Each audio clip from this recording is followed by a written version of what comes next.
okayfm 101.7. You're Sammy Gyamfi communication officer. Edema NDC amanyoko no.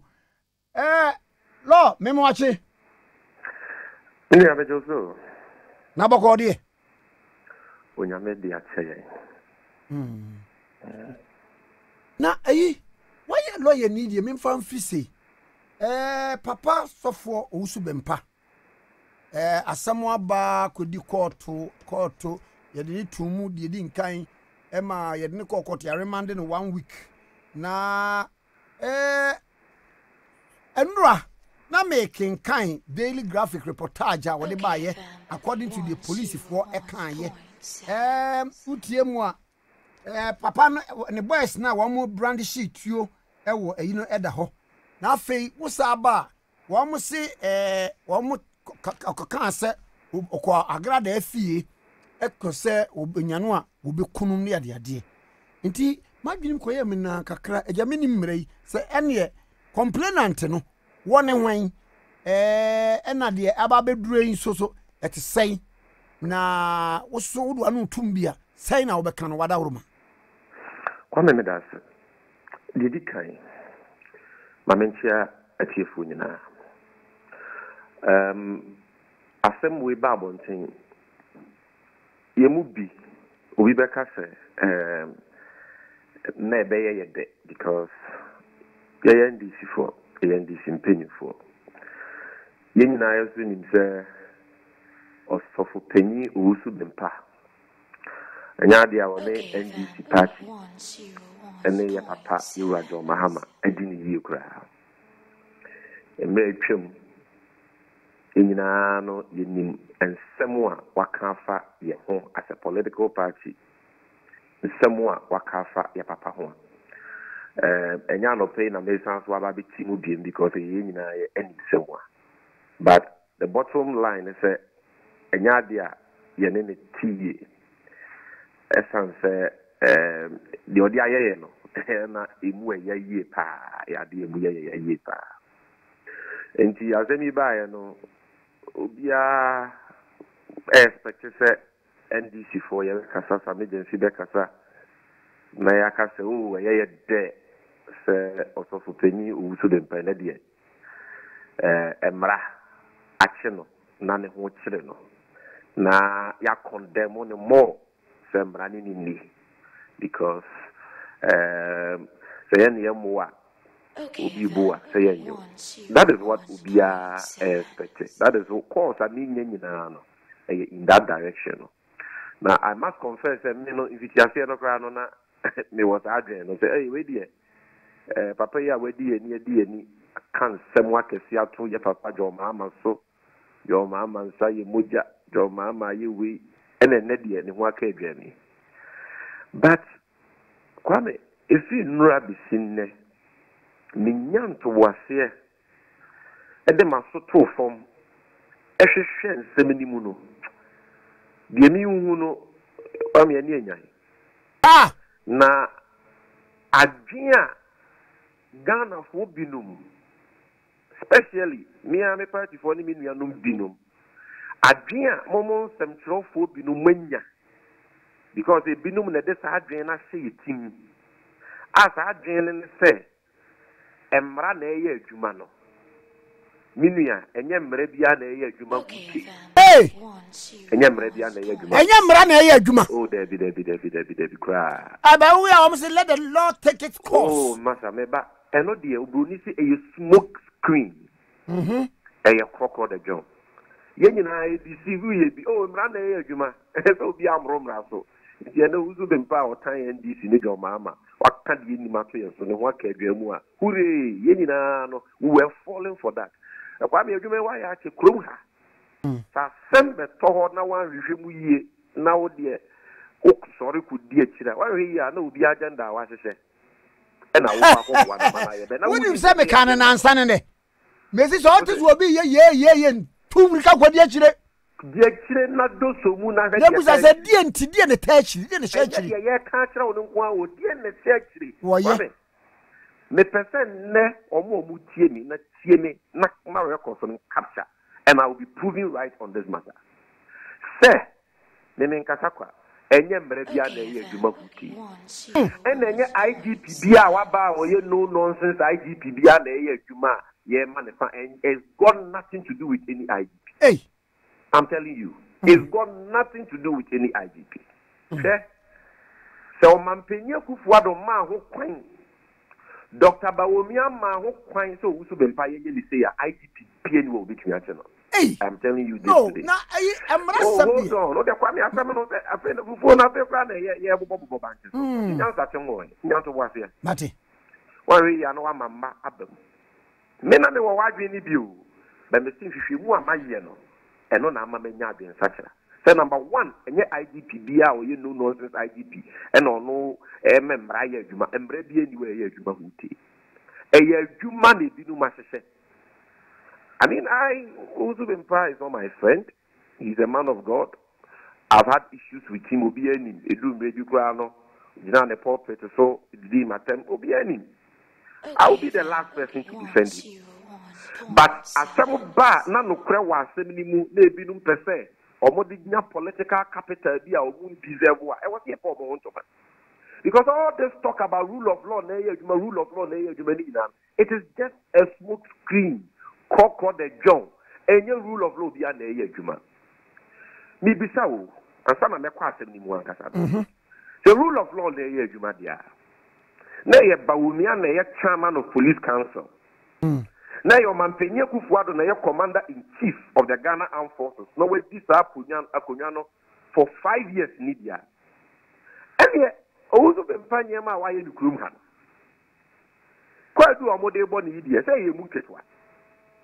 Enti akesia why ya na eti amra no eno de na rule of law no way na Dr. Bawumia ni o Mampenya Kufuado chairman of police council ni commander in chief dan pare anasa amre no or deputy commissioner in the police office no money rule of law na prosecution telling us that IGP ni dem pidifu e wo ni na no mo de no rule of law but prosecution facts no Sammy prosecution facts no speaks otherwise. No, my point is say must say Tia Yatio, Owusu Bempah, ye dena ko tumu ye dena ko court ya remande no ye mra na ye adwuma. And as you say, enye ndre kan ye Owusu Bempah we ya Ghana mra. Why? Ya ye nua Mugabe, one ne manchi bi ko no so, man no ye program o se Mugabe didi na tem. E ma Mugabe kwa ko ye police case Owusu Bempah threaten so bi ko. Apart from no, Hot FM ye ni bi esi ho. Apart from no, Oba Bonte Beka said John Mahama abo party yunkumu Mampenya Kufuado. Na obi a ofiri saa meeting na omobo saa podium no. Ene peka saa asem ne kire no. Ye wura Kofi Adam de asem de koma police. Ya invite Owusu Bempah that. It is amre no. Na Dr. Bawumia o ye chairman of police council. Dan pare a wo police no. O Mampenya Kufuado commander in chief. No money rule of law na. Enti dia na asesenti a na de ye se rule of law na ye adwuma. As amre ne de rule of law enti dia ye adwuma. Ye wohuru ye ni mu nkosoro asemo ba ye betimi adwedwe mu aye 1+1 ekudi etuam.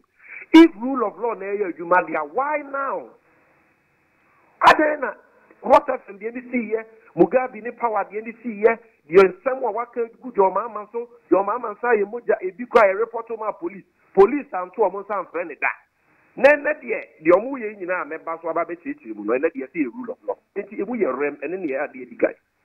The person be no say rule of law na ye adwuma and the rule of law no Owusu Bempah kwa ni pini me ye lawyer ni me jemredi emredi wa yentimi mu o man ni mane nyi ena ye mamra no 1992 constitution no say obia semra se nobody is above the law. It's equality before the law.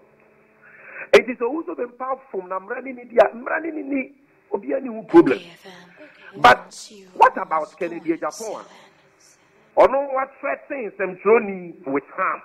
Semtroni Ameswalia or Kwetia Kata for ye. Or say Ameswali so good o Mampenya Kufuado who fin.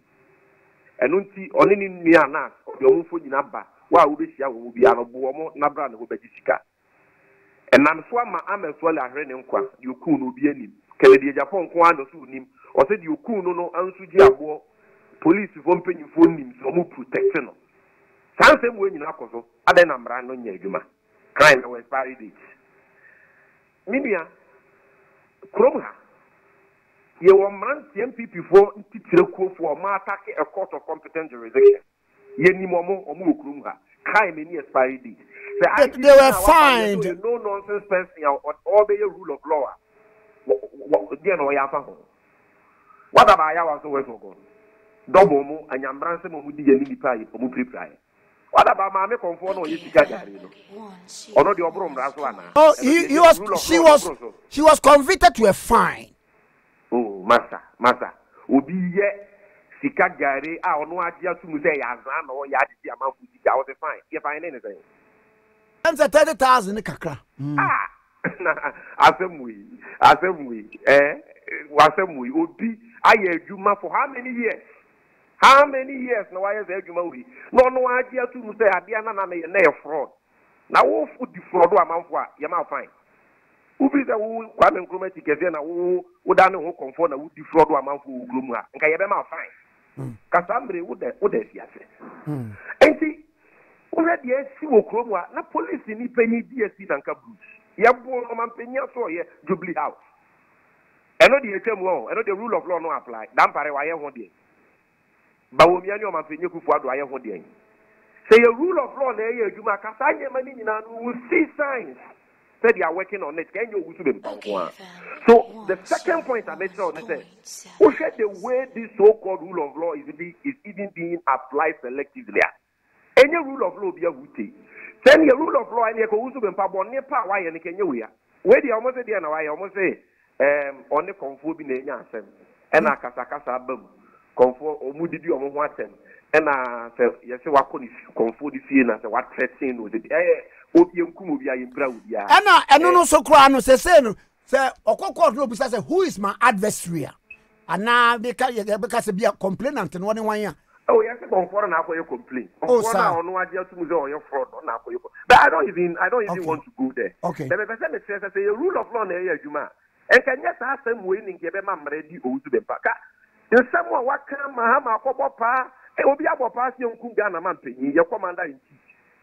There are the chance and on the Yama rule of law in Yajuma.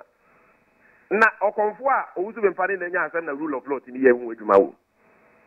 I don't conform protocol Ben one of the police force anymore. I don't know. Now, yes, former president, a planet will become certain president. And the rule of law in Yajuma. Yes, Obia media house, I quite threatening journalists. I know the media, no rule of law be anymore. So clearly, the more can the woman. Pass or sort of from now you will any rule of law beyond a year, Juma, any IGP beyond a year, Juma. NPP to question. And to question the Bawumia camp and the Lanchermantin camp. Now, Papandio say. Almost say, what the other was sort of from a bit to be almost say, Owusu Bempah and come set Bawumia to be the president. And the Bawumia come for. And this is a fact. It is available. But when we are confident, they say, it's too much DNA and Yama anyway in the so much when you go for the top, where you little bit in Adia. Oh, some come a year, you might party in which Yana they are. And yet, yes, you bet you will be Kakra. You bet one more two, and I bet this credit to a voice. But when we are Alan Tokwa and they lead to Sanyama winner. But I hope I may say, yes, when you grant say, Papa, no, your mama could do or die. And can people for the Bay or more campaign message. And so, on paper, we have some on paper, we have a president, you know, Wababi defended John Mahama. No one a cast and Kajo Mama and Timian and Pinidi. They say, well, better son, and the Anuntia, Yan discredited Nian Canada too. This is the background information to what is going on in. But what did he? Oh, that the also MPP for now, Are you listening to me very well? Me too. So, sir, more vindictiveness and a moya. Munye rule of law film. The rule of law, yeah, IGP, DG fancy, our money catacata, money, no, they are man padia. And your more bet yet, Yamrasu, rule of law, on a sister, ye with them running Yajuma. Why is it that way, dear? Yes, the rule of law, see. Also for your remanded 1 week, or diarrhea person, rather be Owusu. Yes, or diarrhea person, yes, sounds like a handful in Sabo, and Pum. According to you, I'm robber. obi da yare mpa na police ni tituo etene nchen a omokro no oni ewu yesi ahonkofo ne za bompam na yesi nsio sisi ni so wo hospital a police wa ba say ye doctor wa bo nsio kakra ye no a police wa be tutu drapes no asan so de na question cells na wo jo ma amakra na ye mampanyi e na rule of law ye adwuma enke ye be Owusu Bempah. Oh, omo tutu drape no and ye na question cells this is Owusu. Oh no, any person. I listen to him on Asempa FM. Rule of law na ye adwuma. And omo ayechi omo remand omo new right. I'm Robert Kwa wote no no so yare. I guess a doctor ashena ma doctor at the charge no. So the point I mention na say. E go just say ni Owusu treating no even abra workers or yare na. E say that we ni we say we be deal with you near kawanwa because you say obe hard way. Umpe Bawumia. Woni ye nkukuru ha. That is what is going on. Na ye mu bia nye nwanwa and I hope say also for Owusu Bempah na chita for mu betia adie fita de na ekoso ni mo ye kasa ban we ye vindictive o mampeni oti akonya so ne Bawumia mu ye vindictive amount for ntiase. Oh, after they have used him to bastardize and demonize President Mahama. President Mahama say moja President Mahama yes also for wo de wo se wo nyame aka to say Akufo-Addo na be president wo hye wo komo now what turn will pulpit into a political platform now what there where you were nim say we NPP now what can some ya to Mahama so near dia NPP for na omo de omo protect you omo be defend you but then omo say Owusu Bempah omo yusu na wie na won pe Bawumia dia ene ya kwa fa so fofora wo bi anim no cathedral yesi kura no oka wo bi pa why no wo ye nya wo bi baba wan ya kofa no oh me body unim cry time and they say one prophet lead Bawumia agenda and you say Owusu Bempah so ne na so for so omo pe Bawumia omo pe Alan na ebe ya Alan cry de e komba be defend ma it is muntu kwa na o enti wo no ye pe wo dada na kenya sa okonfo ba na wo wudi pa ba kwa wo konto kwada what charge obi say obri ni suban a wo ye ne betinye bridge de peace na ni bakona na oni ni ejiji no a omu provoke each other omu threat omu defend omu no we say wo ba meche wari we say wo ya me say ade no no de obi anche no ntoto na no who say na omu ka tira no enti so because it is not about any rule of law who take. It is not about me say IGP no so believe in rule of law on take the Japan. Also you know nonsense man and not tell omo DSP na nka goose no sure. Kind in expiry date. No ko chi omo attack a court of competent jurisdiction Kumase. Odi ya mon ko mon to kwa me dia me mam say Owusu Bempah na ma no kwa ne ye ne ta. Me mam so dia dia wan fa ne ho ama wo mo an say Mahama an ke kasa ansam na enka omo nya ne sei. Iti omo Nenya, so be pia ba no asan so baba be NPP adwuma. E ono adi jejereje. Na me ba mamrusa kwesi yo. But me the point ne say they should stop deceiving Ghanaians to say rule of law na ye adwuma. The only reason why Isaac Frame and Opey decided to talk and say we need to expose that thing. And your rule of law bia na ye adwuma. Ma wo ta man for pay the IGP ni aban o ma ya de enso emre bia ni wa ye adwuma. Emra ye adwuma. E ko mo e wa se ye chi obu okrom ha. Enkenye bi ni Enya mbrebia na ye adwuma NPP mu ntokwa na asi between asofo ni asofo Bawumia ni Alan yes Owusu Bempah mpe we omu nim se papa no wo mu ho nsem wo de ba betu dwa ena je se ono so nani adinti ye nka nyina wakwa yes ye wakwa ko defend do or die you said yen ene ye beka wano atum ni agu mu fi na enya saa asem wa ye ka ho asem no kwa me okayfm unim ze yinina ni ye ka ho asem misdemeanor enya second degree felony no enya first degree felony and na misdemeanor so obi yare ne ye de ne kwoto hospital a yes a onkofo ne sabom but ayi asem wo uze mu ye rem na wo nwiri sese ayi wo so for koti a mass or no yes sports it is oyare ni pono so mirikamu They say this government wants credit for rule of law. NPP mlantia now omoni o mampenye Akufo-Addo na ye adwuma wo Jubilee House omobu ni DSP na nka buso dan parent certain free on onchio emlantia na omo attack court of competent jurisdiction Kumase na omo jai omo no Attorney General I can only prosecute no. Crime any expiry date TNT or money from council. Kennedy Japan what threatening journalists with harm, make us only kuno or threaten with harm. Or no so young Cheney and Fanny Family council you would say, Dampare Wamba, they say the rule of law, yes.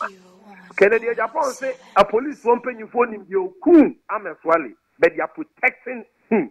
Then the Pacron your friend Ansujiabo. The Dampare Asani and Yano cry. For South Kennedy Japan, you the rule of law, any rule of law be an area who take. This is a very lawless government. They know next to nothing about rule of law. And your party to see about who succeeds the Kufuado.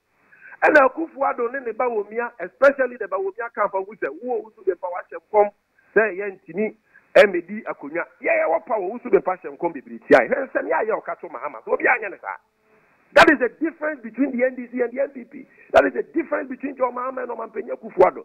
Today that they think they have used him, and they don't have any use of him again, because he's not supporting the popular candidate or modern banner, then he has to be sacrificed. It is a lesson to all Christians, a lesson to all men of God, a lesson to all prophets. Say, Ochinabino, profit into a political platform for a certain political party. Check whether that party is even worth dying for. Anyone with your model. Now, Sammy Gyamfi Alleges will I treat you that way? So we yare da yare pass on so fumua. Now your handcuff on sabom pum. Then be voting where they are. So that is what I want everybody to do. Okay. Owusu Bempah Mraso, Emrabe Juma, Emrani Juma. But in Central for Ghana for being especially your supporters Libya, they have jumped on this. Say rule of law, rule of law. You are being deceived, and your rule of law behind the okay. Until all the crimes I have mentioned are investigated, the perpetrators are NPP for are arrested and dealt with in accordance with law, and your rule of law. And okay. Emergency. Okay. Almost as Makoye BB cyber crime. They buy UTV. And not that I look at the Chiao. I about studio. Miss T Formua. CID for a noon, almost that area, almost police that area. Open the kitchen to over the Maza. Yet the more I may say, Kaki to a bimo. Yet the Miko police station, demon, any other so many or more, and Yasam Ketua. Demon. About what's the rule of law in the area, Juma. If you actually move Mr. Assassin, I could say foolish kids or one penny.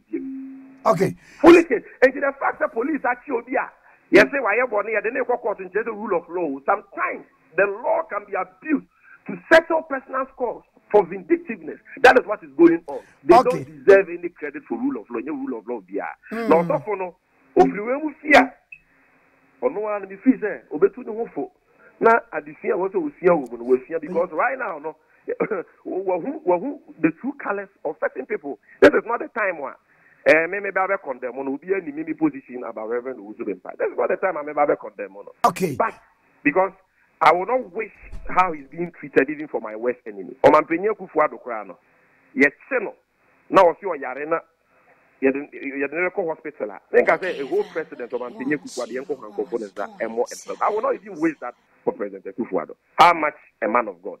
And see Ghana wanted the airport to say, na as I'm just one starting from camera into MPP. Now the Alan Bawumia dynamics behind it.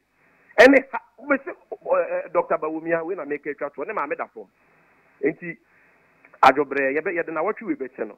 Okay. Next week or bar, Mr. Dr. Bawumia said, yeah, they wish the father would say. Okay. Umisano. What is the role of Dr. Bawumia and his camp in this Owusu Bempah Bruhaha?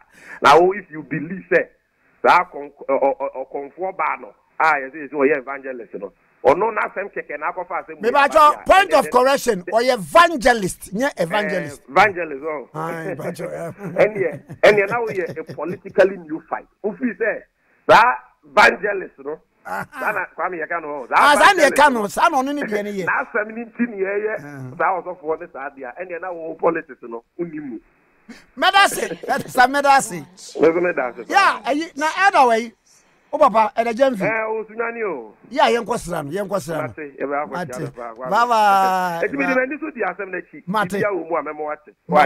Mate. Okay, 101.7. Sammy Gyamfi, communication officer, Eddie Emma, NDC, and you can not train. okayfm 101.7.